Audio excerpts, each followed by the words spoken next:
feel free to weigh in on this if I'm talking out of pocket. Sometimes leaner is not always better. I'm a women's health coach in Nashville, Tennessee, and a lot of my girls have goals of building lean muscle, but they are terrified of putting on any body fat. For about 6 months before we got married, I was super strict with my diet, my cardio regimen, my weight training, everything. I was just strict.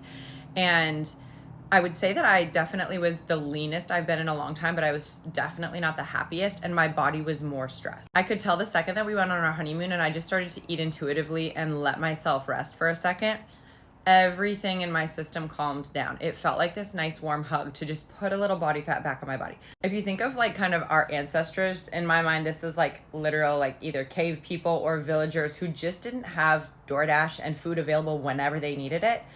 If their body fat got down to a dangerously low level, this was a genuine emergency response, especially for women who require a little bit more body fat, especially fertility-wise. If their body fat gets super low and they don't just have food readily available, they're gonna have to go find something. So this becomes an emergency response where their body is like, okay, we actually have to move and go take care of this problem. I don't think that's ever left our brains. So I think when we get down to, even though it's self-administered, not the right word, but even though we're doing it to ourselves, leaner does not always send signals of safety to our bodies, whereas a little body fat can go a long way for your stress levels.